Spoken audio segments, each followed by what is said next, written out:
stands as one of the most terrifying locations in all of Middle-earth, a fortress of ancient evil perched high above a treacherous pass where death lurks in every shadow. Today, we're taking you inside Cirith Ungol, the Tower of Spiders, to explore what makes this cursed stronghold one of the most feared places in Tolkien's world. Chapter 1: The Foundation of Fear, Origins and History. Before we delve into the depths of this dark fortress, let's establish where exactly Cirith Ungol stands and why it came to be built in such a forsaken place. The tower sits at the head of the pass of the same name, which cuts through the Duath, the mountains of shadow that form Mordor's western border. This strategic location wasn't chosen by accident. The pass of Cirith Ungol, which means Spider's Cleft in Sindarin, serves as one of the few viable routes into Mordor from the west. While not as heavily fortified as the Black Gate to the north, this passage presented its own unique challenges to any who would dare to use it. The very name of the pass tells us much about what lies within. This is spider territory, and has been for thousands of years. But who built this fortress, and when? The origins of Cirith Ungol stretch back to the Second Age, when the Númenóreans maintained a presence in Gondor. As part of their defensive network protecting the approaches to their realm, they constructed fortifications at key mountain passes.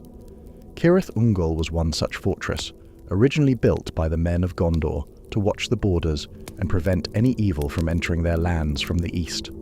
For centuries, this tower served its intended purpose. Gondorian soldiers manned its walls, kept watch from its heights, and ensured that nothing dangerous could slip through this mountain gateway undetected. The fortress was well designed for its purpose, positioned to command views of both the pass itself and the approaches from either side. However, as Gondor's power waned and the kingdom faced troubles elsewhere, many of these border fortresses were gradually abandoned. The garrison at Cirith Ungol was withdrawn, leaving the tower empty and unmanned. What the Gondorians didn't anticipate was that in abandoning this strategic position, they were leaving it open for far darker purposes. After Sauron's return to Mordor and the rebuilding of Barad-dûr, the Dark Lord quickly recognized the value of these abandoned Gondorian fortifications. Rather than destroy them, he chose to occupy and repurpose them for his own use. Cirith Ungol became one of these reclaimed strongholds, though it would serve a very different function under Sauron's dominion than it had under Gondor's rule. Under Sauron's control, Cirith Ungol was not primarily intended to keep enemies out of Mordor, quite the opposite. Its main purpose was to ensure that nothing escaped from Mordor without permission. The tower became a prison of sorts, designed to capture and hold any who might attempt to flee the Dark Lord's realm, whether they were escaped slaves, deserting orcs, or spies who had outlived their usefulness. Chapter 2: The Lower Depths, Dungeons and Gates. Now, let's explore the physical structure of this dark fortress. The Tower of Cirith Ungol is built into the mountainside itself, taking advantage of the natural rock formations to create a nearly impregnable stronghold. The tower rises in multiple levels, each serving specific functions within the fortress's grim operations. At the base of the tower, we find the main gates and lower chambers. These heavy doors, reinforced with iron and designed to withstand siege, control access to the rest of the fortress. The lower levels contain guard rooms where orc soldiers would gather, armories storing weapons and equipment, and cells designed to hold prisoners. The cells deserve particular attention, as they represent some of the most secure prison facilities in all of Middle-earth. Carved directly into the living rock of the mountain, these chambers are nearly impossible to escape from. The walls are thick stone, the doors are heavy iron reinforced with steel, and the only light comes from flickering torches that cast dancing shadows on the walls. But the true horror of these cells isn't just their physical security, it's their purpose. Prisoners held in the Tower of Spiders weren't kept there for eventual release or ransom. They were held for interrogation, for punishment, or simply to prevent their escape while awaiting whatever dark fate Sauron had planned for them. Chapter 3: The Garrison Levels, Halls of Brutality. Moving up through the tower, we find the main garrison levels. These floors house the orc troops that make up the tower's permanent population. The orcs of Cirith Ungol are a particularly nasty breed, even by orc standards. Years of service in this isolated, hostile environment have made them cruel, paranoid, and quick to violence. Their living quarters reflect this brutality, The rooms are crude and functional, with little thought given to comfort. Sleeping chambers are cramped, with straw mattresses and rough woolen blankets. Common areas serve multiple purposes: eating, gambling, weapon maintenance, and settling disputes through combat. The garrison of Cirith Ungol is commanded by 2 orc captains who despise each other, Shagrat and Gorbag. Their mutual hatred and competition for authority creates a constant tension within the tower's ranks. This rivalry would prove crucial during the events of the War of the Ring, when their dispute over Frodo's mithril shirt leads to a battle that decimates the garrison. Chapter 4: The Command Post, Eyes of Darkness. Higher up in the tower, we find the officers' quarters and command post. These levels are better appointed than the common soldiers' areas, though still far from luxurious. The command chamber contains maps of the local area, communication equipment for sending signals to other fortresses, and records of the tower's activities. From the command post, the orc officers coordinate patrols of the pass, manage prisoner transfers, and maintain communication with their superiors in Barad-dûr. A system of signal fires and horn calls allows them to alert other positions of any unusual activity in their sector. At the very top of the tower sits the watch post and signal station. From here, guards can observe the entire pass and the approaches from both directions. On clear days, the view extends far across the landscape, allowing the watchers to spot movement long before it reaches the pass itself. This elevated position also serves as a communication hub. Signal fires can be lit to send messages to other towers and fortresses throughout Mordor's defensive network. The system allows for rapid communication across vast distances, ensuring that news of any significant events reaches Barad-dûr quickly. Chapter 5: Shelob's Domain, the Heart of Horror. But the tower itself is only part of what makes Cirith Ungol so dangerous. The pass it guards is home to horrors that make even battle-hardened orcs nervous. Chief among these is Shelob, the giant spider who has made her lair in the tunnels beneath the pass. Shelob's presence in Cirith Ungol predates both the Gondorian fortress and Sauron's occupation. She is a creature of the Elder Days, offspring of Ungoliant, the primordial spider of darkness. For thousands of years, she has made her home in the caves and tunnels that honeycomb the mountains around the pass. The relationship between Shelob and the orcs of Cirith Ungol is complex and deeply unpleasant. Sauron tolerates the spider's presence because she serves his purposes. Any unauthorized person attempting to use the pass is likely to become her prey. In exchange for this service, he ensures that she receives a steady supply of food in the form of prisoners and the occasional unlucky orc. The orcs, for their part, live in constant fear of Shelob. They know the locations of her tunnels and take great care to avoid them during their patrols. Special routes have been established that bypass her known hunting grounds, and guards are always posted when prisoners must be moved through areas where she might be active. Shelob's lair itself is a nightmare of tunnels and chambers carved through the rock by her own claws and the acidic secretions she produces. The main tunnel, known as Cirith Ungol, runs directly under the pass and connects to numerous side passages and caves. The walls are smooth from her passage, and the floors are littered with the bones of her countless victims.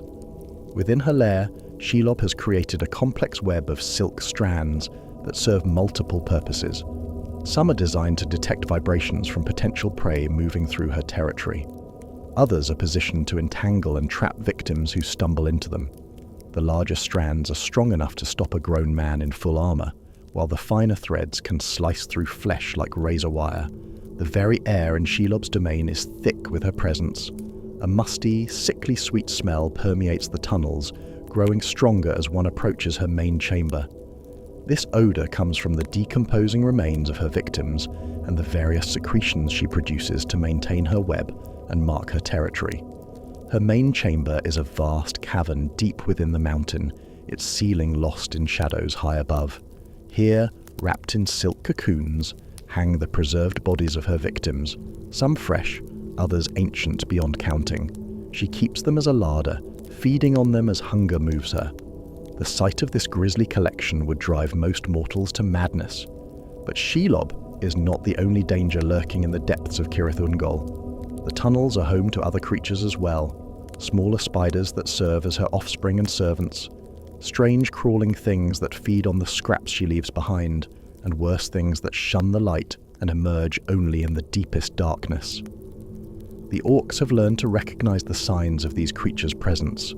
Certain tunnels echo with skittering sounds that indicate spider activity. Others carry the stench of decay that marks feeding areas. Some passages show signs of recent excavation, suggesting that new hunting grounds are being prepared. Beyond the biological horrors, the very architecture of Cirith Ungol is designed to inspire fear and despair. The Gondorians built their fortress to be functional and defensible, but under Sauron's influence, it has been modified to serve psychological warfare as well as physical security. Chapter 6: The War of the Ring and Final Fate. During the War of the Ring, Cirith Ungol played a crucial role in the events that would determine the fate of Middle-earth. When Frodo and Sam attempted to use the pass as their route into Mordor, they encountered both Shelob and the Tower's garrison. The resulting chaos provided them with an unexpected opportunity to continue their mission.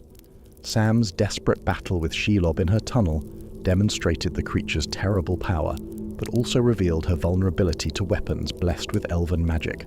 His elvish blade, Sting, was able to wound her in a way that ordinary steel could not, driving her back into her lair to nurse her injuries.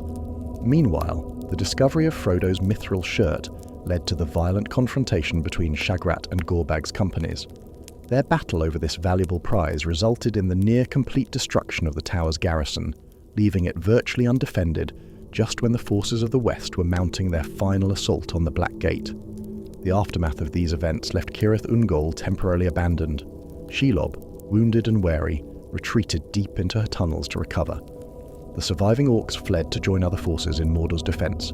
For a brief time, the pass stood empty and unguarded, a rare occurrence in its long and violent history. With Sauron's defeat and the destruction of the ring, the Tower's purpose came to an end. Without the Dark Lord's will to sustain them, many of the orcs scattered or turned on each other. Some may have attempted to hold the fortress for their own purposes, but without reinforcement and resupply from Mordor, such efforts were doomed to failure. In the years following the War of the Ring, Cirith Ungol likely fell into ruin.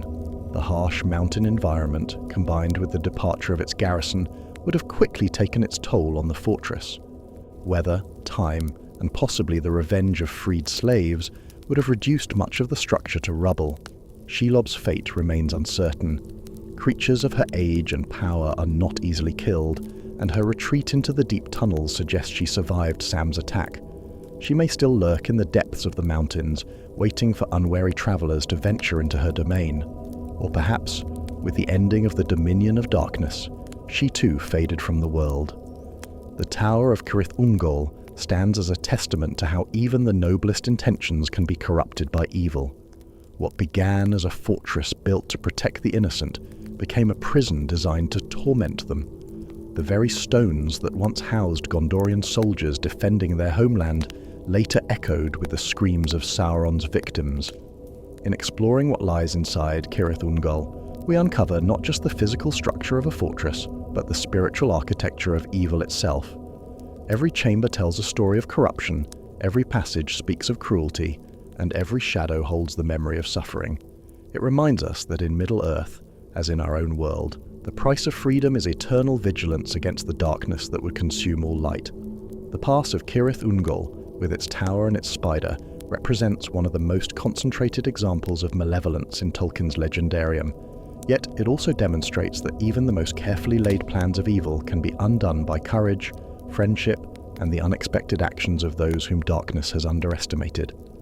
From the Gondorian stones of its foundation to the orc-carved cells of its dungeons, from Shelob's silk-draped tunnels to the wind-swept heights of its watchtower, Cirith Ungol contains multitudes of horror.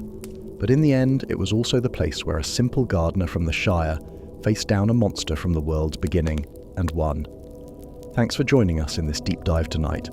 Until next time, stay safe and stay by the fire.